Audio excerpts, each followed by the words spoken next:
Face à l'impact de la crise que nous traversons encore aujourd'hui, les entreprises ont dû réellement, dans l'urgence, réadapter l'ensemble de leurs offres de produits et de services, avec des réalités qui sont quand même assez différentes selon le secteur et puis selon le mode relationnel qui était déjà existant dans l'entreprise. Mais quoi qu'il en soit, de manière commune, elles ont dû accélérer la digitalisation de leurs services. Elles ont dû repenser leur mode d'interaction, le fond des messages avec lequel elles s'adressaient à leurs clients, et elles ont dû aussi tendre vers plus de proactivité.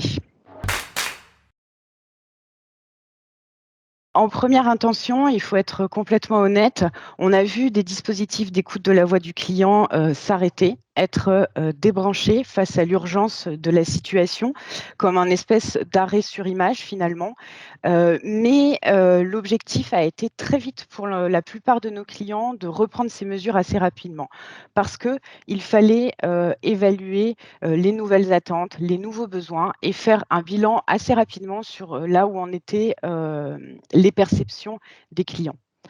Alors, bien sûr, ces dispositifs, on a dû les adapter dans le questionnement déjà pour pouvoir recueillir ces nouvelles attentes, ces nouveaux besoins, et puis aussi pour pouvoir mesurer l'impact des actions qui avaient déjà été mises en place par les entreprises et pour pouvoir éventuellement les ajuster en temps réel. C'était ça aussi, ce besoin de reprendre un lien direct avec les clients. Et les dispositifs d'écoute de la voix du client, lorsqu'ils sont bien menés, représente une interaction très, très tangible entre l'entreprise et les clients. On a même eu certains clients qui ont souhaité accélérer la fréquence de ces dispositifs d'écoute de la voix du client en se disant les choses évoluent vite, les choses vont encore évoluer, on a besoin de continuer à sentir le pouls et de savoir comment nos clients vivent la situation et vivent les actions que l'on met en place pour eux au quotidien.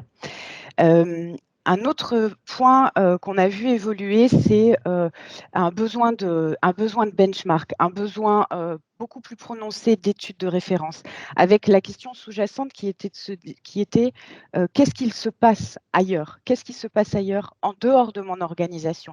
Qu'est-ce qui se passe ailleurs en dehors de mon secteur? Comment les clients vont de manière générale?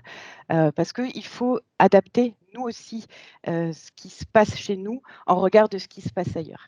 Ça nous a amené à intégrer dans nos réflexions plus de data et plus d'autres sources de data. La donnée qu'on recueillait, certes, mais aussi de la donnée qu'on pouvait avoir au travers d'analyses de social media, de la data client.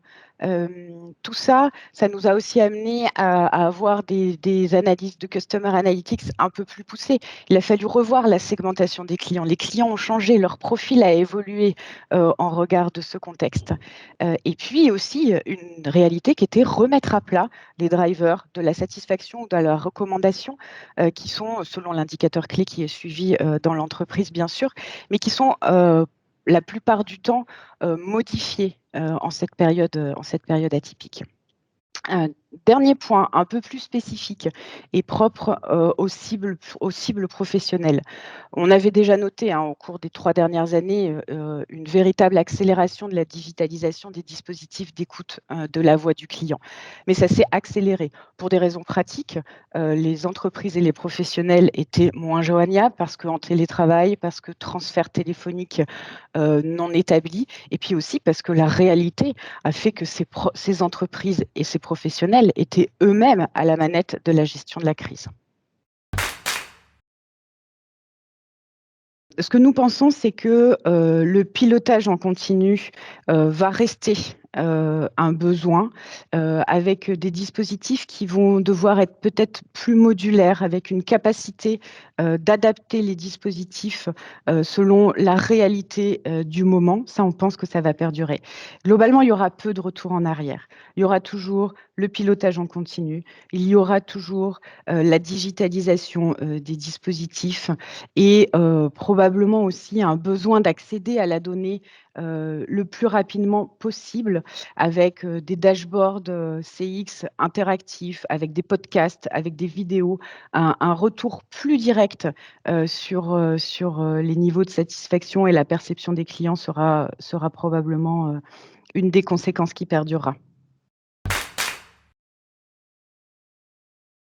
Il n'y a pas eu de remise en cause des dispositifs d'écoute du client, d'écoute de la voix du client. Il y a eu, effectivement une nécessité de se mettre en pause pour gérer, en interne la situation, mais bien au contraire, je pense que les dispositifs d'écoute de la voix du client, ont montré, leur utilité, réelle, leur réelle utilité, leur réel impact en interne pour accompagner, les changements.